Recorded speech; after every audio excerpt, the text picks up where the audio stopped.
All right, good morning, everybody. Welcome to 1 Million Cups Chico Chapter. My name is Tim Sharkey. I'm one of the organizers. I want to thank you all for your time showing up to come and listen to one of our local budding entrepreneurs. The Kauffman Foundation is the entity behind 1 Million Cups. They've been around, I don't know how long they've been around, but at least 25 years. And 1950. Their whole entire goal is to promote entrepreneurialism and the entrepreneur in America. We're the ones that help create a lot of the jobs. We're the ones that create innovation, make change, and influence our communities on a largest scale. But the entrepreneurs are disappearing. Small businesses are disappearing. So one of their projects to help the entrepreneur is to have a weekly platform where they can come and share their ideas with their friends, families, coworkers, peers, people outside their normal circle of influence. So this is a place for you to come and take an idea, you've written it on paper, share it with your friends, and get collective feedback from the community in a safe environment where you can take that idea and find out if it is a good idea. And take the experiences and the failures and the successes of the people in our community to help you thrive and give you that step ahead and make that success factor go a little bit higher than most, because it takes a village to make everything happen. So that's why I'm here. I want to be part of that village. I want to help influence. I want to share my stories, my successes, and a lot of my failures. But with each one of those, you step forward and you're taking action, and that's what you have to do, is start and take action every day. It doesn't matter if it's just making that one email, that one phone call. If it's about your idea and making your future better, make that call, make that email, say hello to that person in line that you've been wanting to talk to, but you're like, I just don't have the time. You do have the time. Make that little effort and take a step, make action, and start now.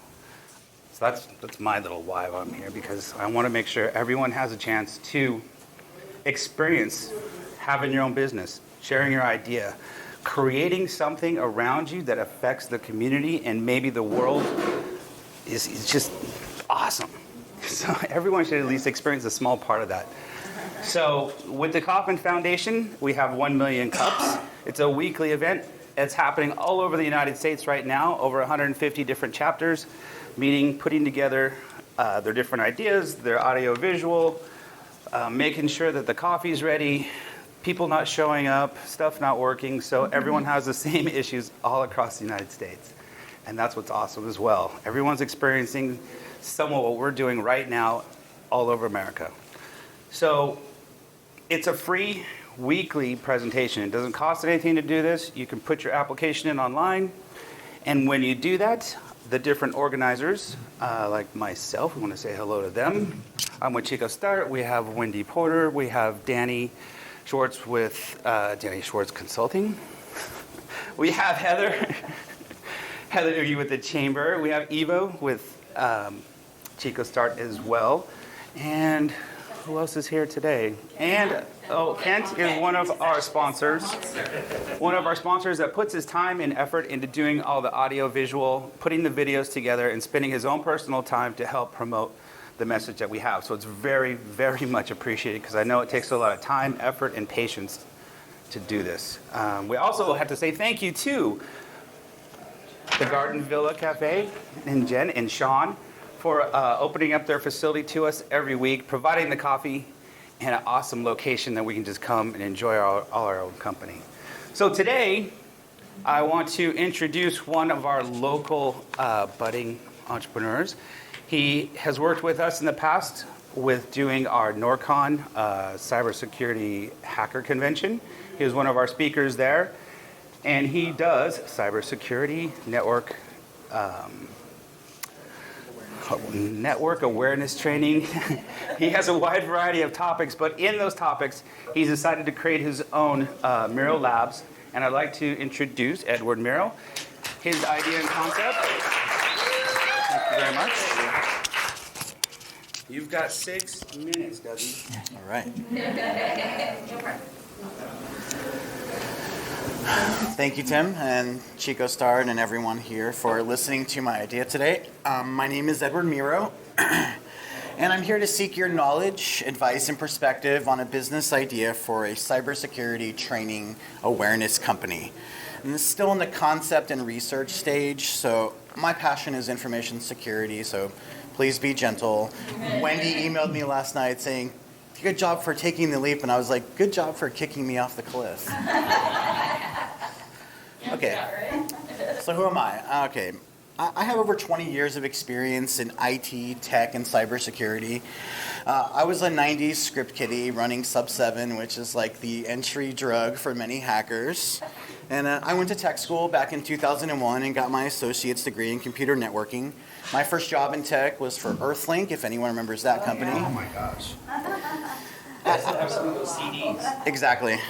So I've worked for huge tech support call centers, retail repair shops, wireless internet service providers, and a couple of local managed services providers. So I've spanned the full spectrum of IT and tech work.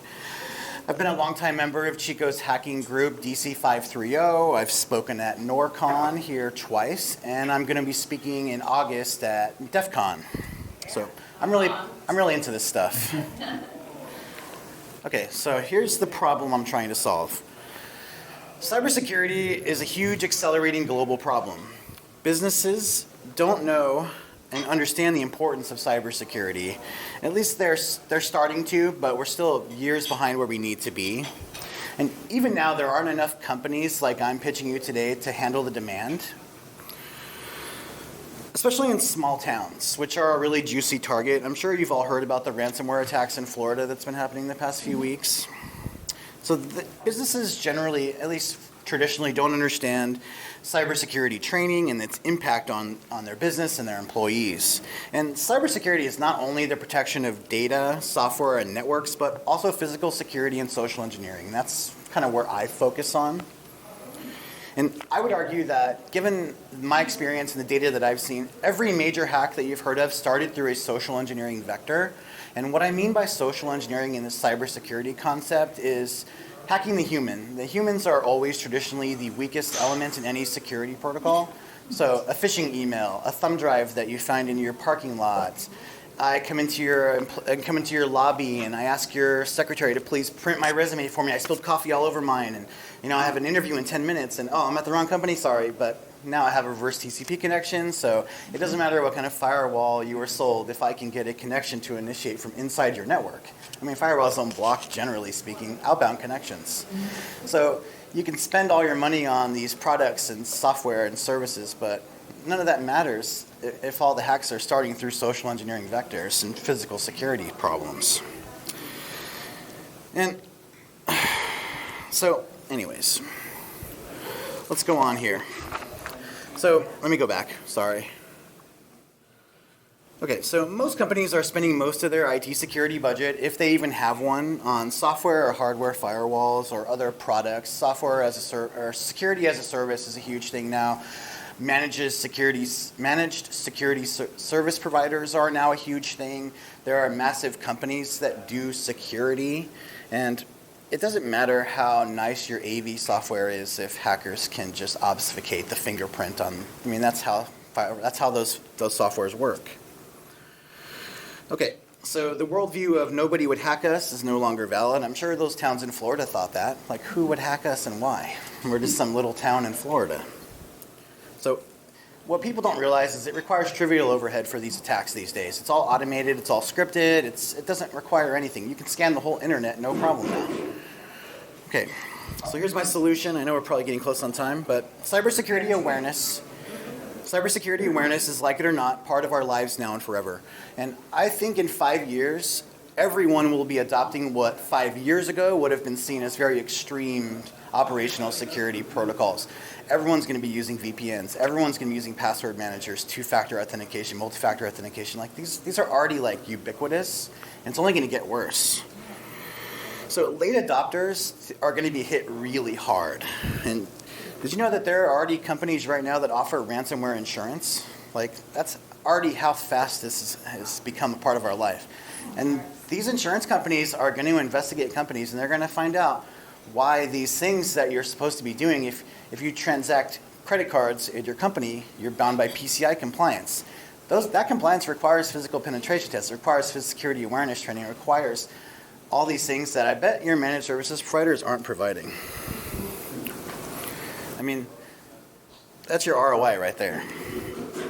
So from what I can tell, there aren't any local information security awareness training companies, at least until you get as far south as Sacramento. I only found 2 local managed services providers that even just mention security on their site. I don't know what that means.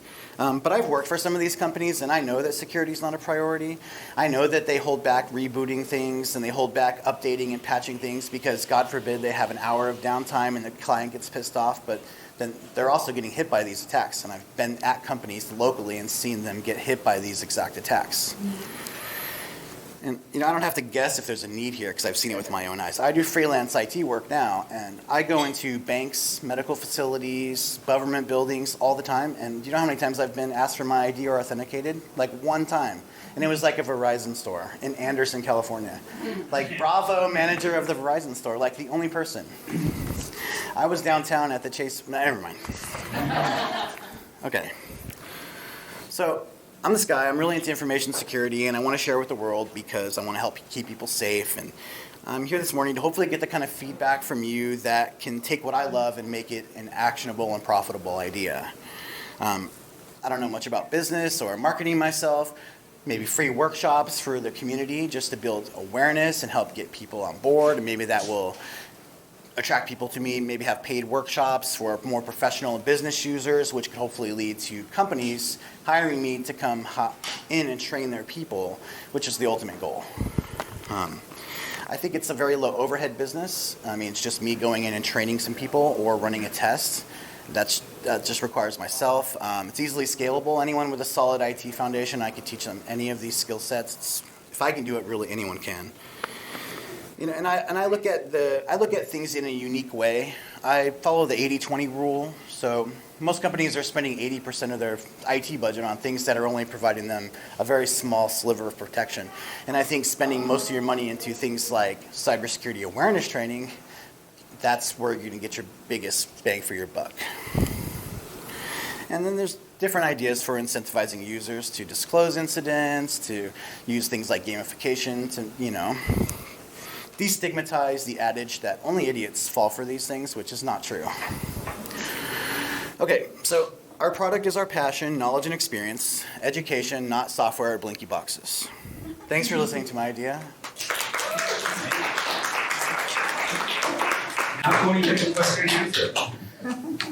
I just want to say that I think this is an amazing business idea. I can't tell you as someone who deals with websites and social media and all the things digital, I can't tell you how many people, just smart, intelligent people still fall victim to phishing and stuff like that. So I think there's a huge need. The only thing I would say is this is a valuable service. Do not do free workshops. I would not do them for free. You can charge them for a little. You can check, but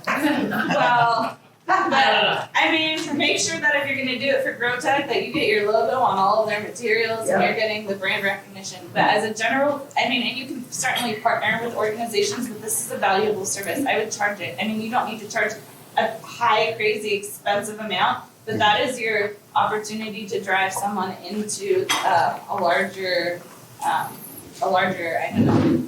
business or partnership or whatever your dollar amounts are looking at. I'm almost done, I promise. No. I'm just trying to keep it cute. And then the other thing is I'm not sure if you've even gone to the point in which you're looking at pricing and where you go, but I would consider looking at, in addition to charging for the workshops, offering your IT and your other services as part of monthly packages on top of it. I think this is a super valuable thing. For everyone. I consider talking to people at Butte College and Chico State is offering this to other kids I think it's great. Thank you. Everything she said. Seriously, one of the conversations I have with people a lot in regards to starting a business or where they're trying to add on or doing something in business. There's one thing, yes, to actually grow awareness, but the more that you give away for free, the less valuable it's seen. Uh-huh. So, and it's just unfortunately human nature. It's not necessarily the truth at all, especially in this case. We were just talking with a company over lunch last week who was talking to them about how they're growing and have grown. They've bootstrapped their company for the last 4 or 5 years. But I think one of the questions we talked about was, one of the things we talked about was security, amongst many other things. And they're like, there's some, we know we need to do it, but it's just not a priority. Right. And I think that's going to be the big hurdle for people to get over. And they don't care until it happens to them. That they don't know is it's already happening most of the time, they don't even know it. And Right. that's the part that I would like ask you to start emphasizing to people and or when people come to your workshop, they hack them right there. I mean, no, seriously, that's Just to touch on what you said and what you said earlier, right. that people are falling for these things. I feel like cybersecurity awareness is really important because people fall for things that they're just not aware of. They just haven't heard of these types of scams before. They don't know what phishing emails are supposed to look like. They've also probably never been tested. And I think it's important to emphasize that these attacks are based on hacking the human. So we're all human beings, so we're all susceptible to these ideas.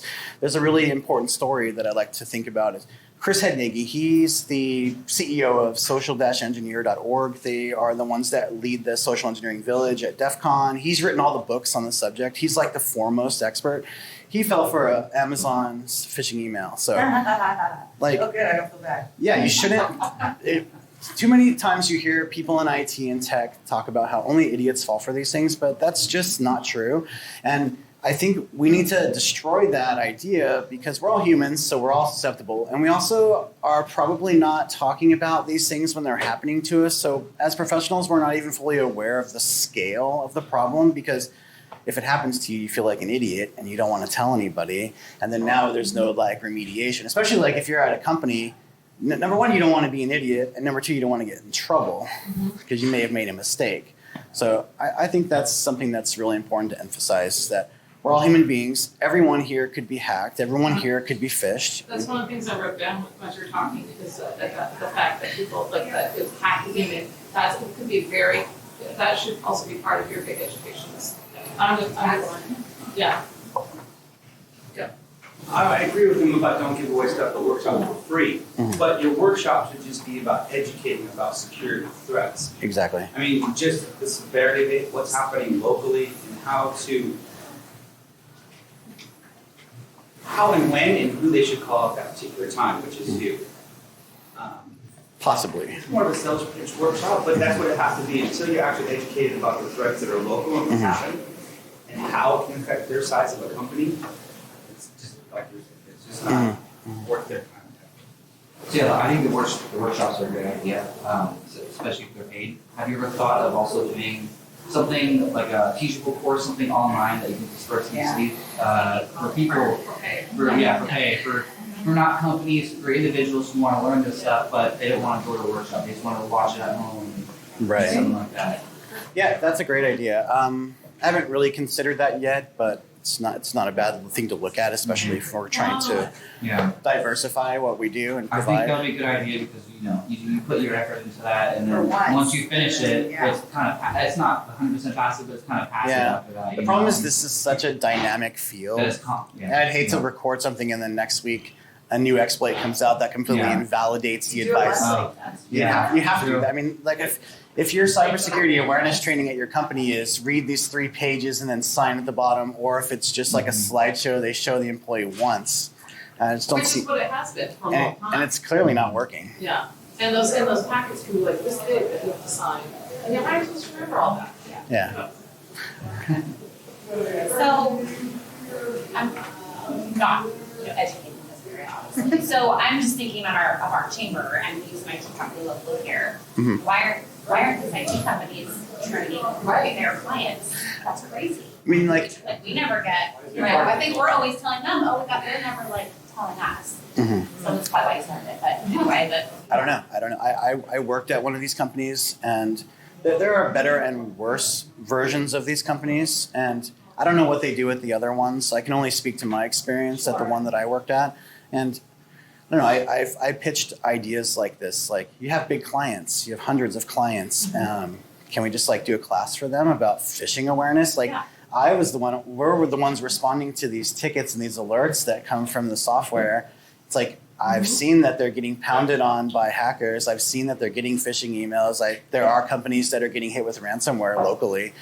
I don't know, it just didn't seem like it was a priority. I can't speak to some of the more higher end managed services providers. They may provide this. I mean, at least they mentioned security on their website.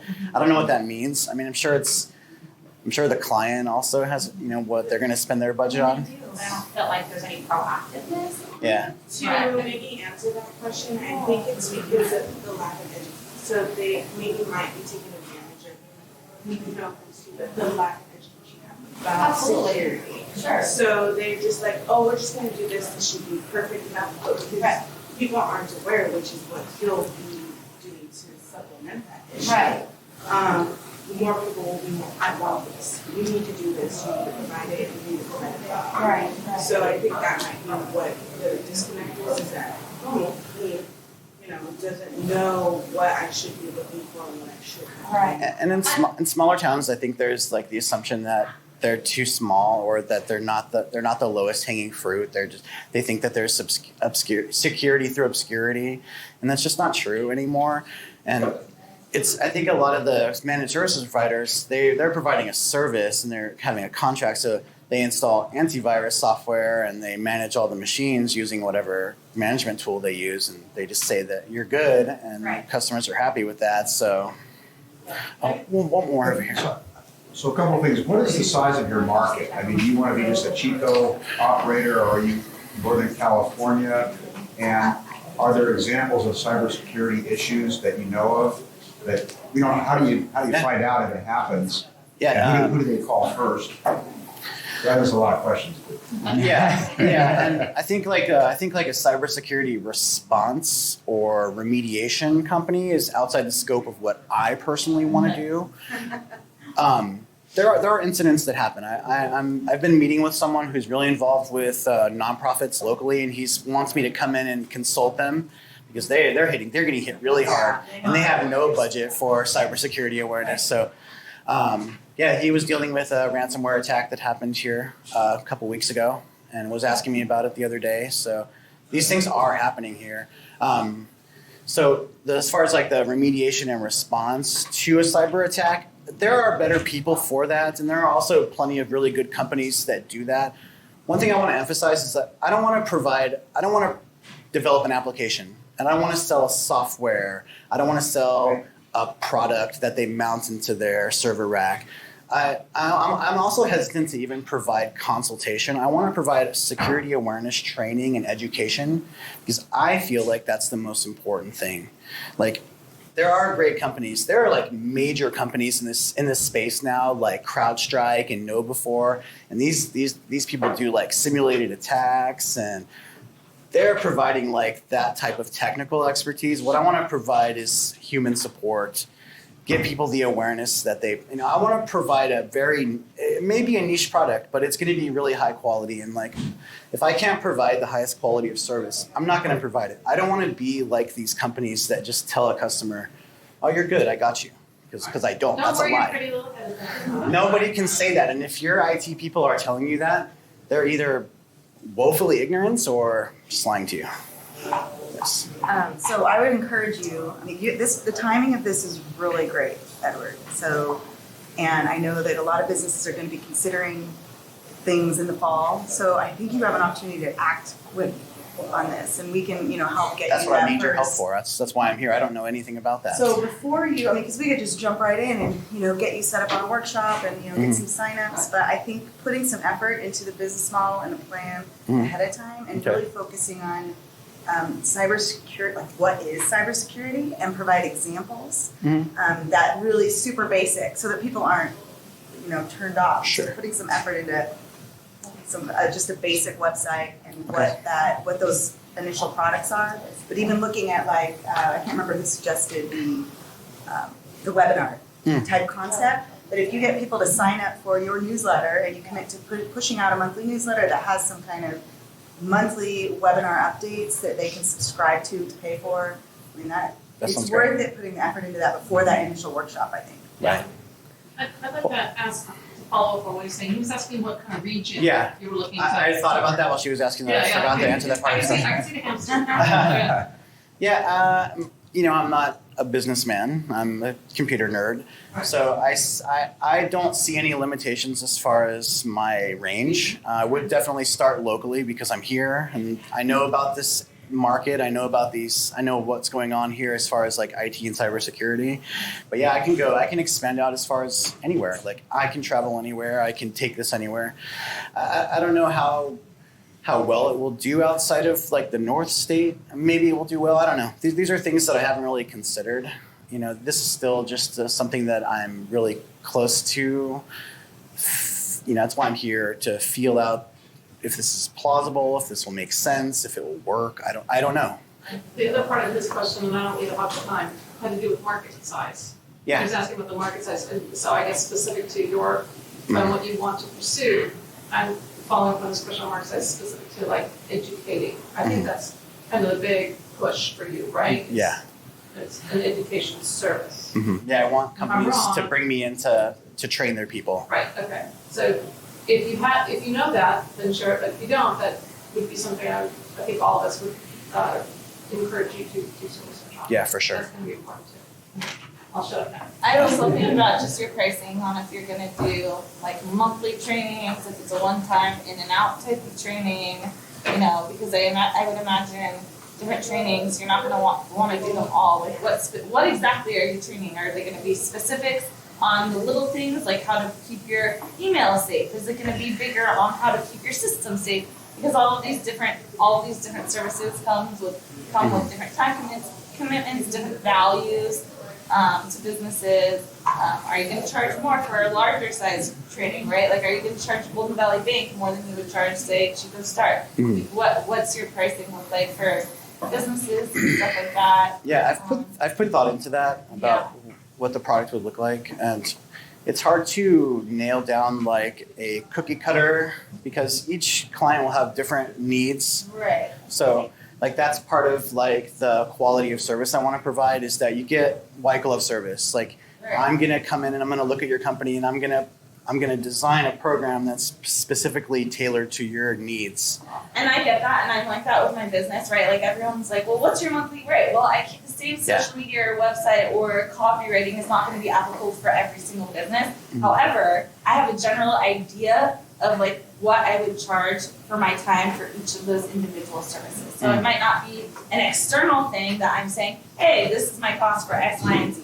But I know if someone wants help with copy creation versus social media management versus copy, like landing page copy, I have a general idea of the different price points for those different pieces that I would kind of work together. So just thinking about the value of those different services. So like an intro, for example, like teaching someone to have a different password and teaching someone to have is going to be a different value than something else. Sorry. Yeah, and to answer, I don't really know yet. Yeah, just I'm not saying you do, just things to think about. Yeah, I appreciate that.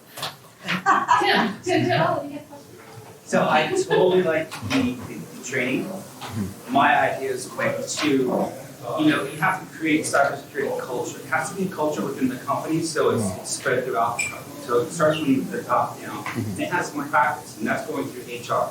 So creating an onboarding process about that particular company's cybersecurity culture, right? That this person does the same thing as this person and this does. So just creating, once you build that system, creating a package, it goes through a process checklist. They have to watch the video. This is what we do. This is how we do it. If you don't follow protocol, this could be the consequence. Showing that fear factor, and it gets signed off through HR. So that's actually not considered beneficial currently in cybersecurity, like stick versus carrot. Like I think like having consequences for cybersecurity incidents are less valuable because that just encourages people to not disclose when they're happening. And then you have companies that have advanced persistent threats embedded in their network for years because people are afraid to disclose. Yeah, but you're right about there has to be a culture, and like just teaching a company that it's okay to, when IT calls them and asks them for their password, to say, great, I'd love to give that to you. I'm just going to have to call you right back. I mean, that's not rude, but people have such a hard time authenticating because it's a social contract. We're all trying to get along. That's why social engineering attacks work, because we're leveraging these things that people. It's hard to get people to authenticate. It's hard to get people to say, yeah, I'd love to help you, but I just need to see your ID, or I need to call this person that said you were, and it never happens because people are so nice and they want to help you out. And I come in with my clipboard and my toolbox, and like they'll open the door for me, and like they'll let me right in. And they just want to be nice. And like part two was, since you just want to do the education, but you know of these different companies, these different platforms, these different boxes you can put in, creating an affiliate program as you go in and do an audit to create the education. That, hey, these are the companies you should look at. Now, if you haven't worked with them, you should be able, if you're doing a consistent referral, come up with some sort of affiliate program where you are making something on the back end, because that's a revenue stream, and those are important services. Yes. And if you recommend cybersecurity, you need to have a firewall. You need to have AV running. Like you need these security products. Like those are a thing, but they're only half of the problem, and I want to provide the other half. So yes. Then do it. Yeah. Your size and company, you should talk to these. Yes. I agree with that. Enterprise. You really need to talk to this end. So there's totally different mom and pop to banking. Yeah, like you said about cybersecurity response. I would love to partner with a company or a person that I can refer clients to who are in the middle of a cybersecurity incident, who can help remediate. Call the wolf. That's you got to go where the money is, and that's a sales opportunity. When somebody's been hit, they need you now. That's when you're going to be hired. And the way I look at this is, you're in a growth industry, and you only have so much time available. There's only so much of you.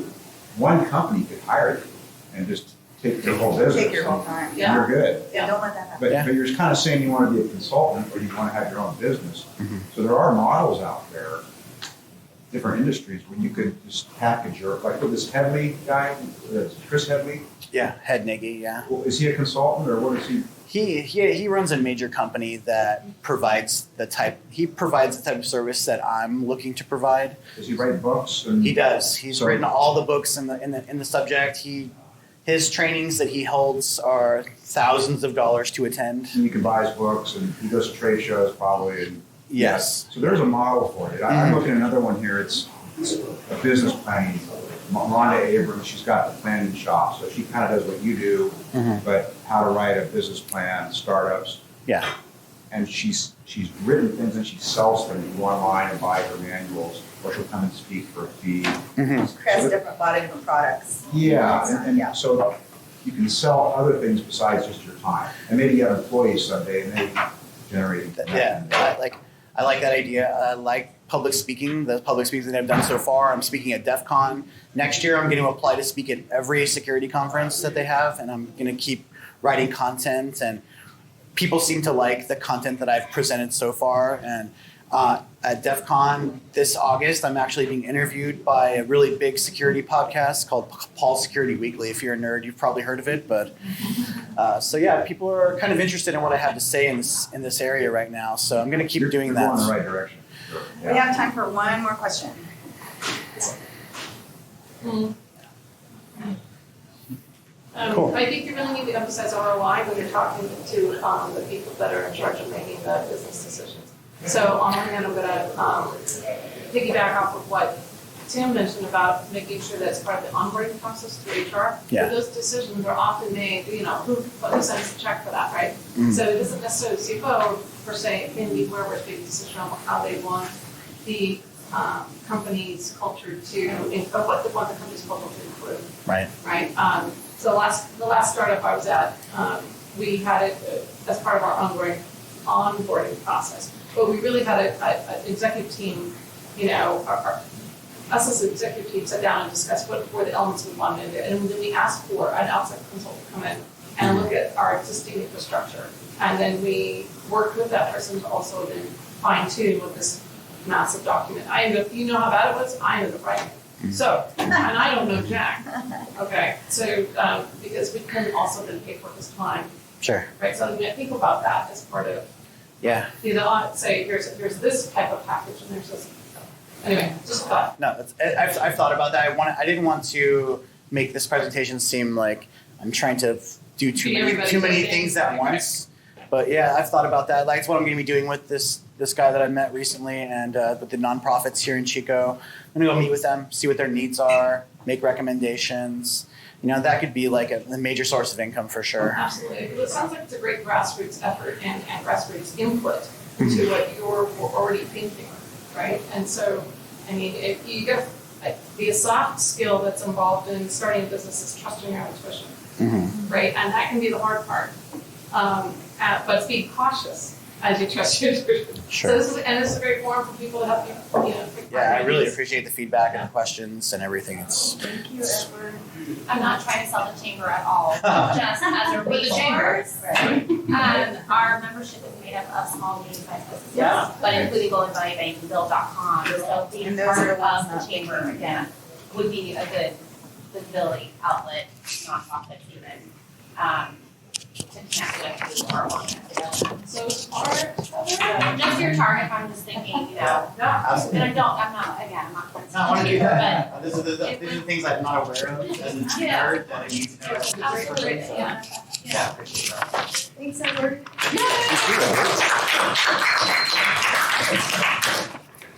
Also, going into North Valley Community Foundation, talking with them, creating maybe your own nonprofit. I mean, you can always make a paycheck, but even as a nonprofit, helping other nonprofits. I was speaking to Alexis a year ago about something like that, about just helping nonprofits with their digital health and their social media, and at least how to educate. And it was mostly about education, how to do it, what to do first, how to get into it. So this is a huge part of that, because that whole online presence, they have no clue. Sure. How to start it first, what are the proper, procedures, what are the best practices, just to follow those, and which ones to start first. Where do you start, and how do you keep it going where everyone doesn't get frustrated? So that could be an instant just lineup of clients. So awesome. Thank you very much for your time. I very much appreciate it. Now my head's all. So I want to thank everyone else for showing up and their time and their awesome feedback, their support. I want to thank all of our sponsors and our organizers for all of their time and help and energy they put in every week. Who do we have next week? I know the Coming up next. You do know the answer. So 31st is Open Ears. Open That is Ears. That's Zachary's, yes, Open Ears. Very And nice. that's the online, I don't know if it's online, but it's the application for companies to have people submit. It's like an online suggestion box. Online suggestion box, anonymous security threats that you can turn in that you can. That was part of it, actually. It's actually for fraud detection as well. So Yes. those are the two high focuses.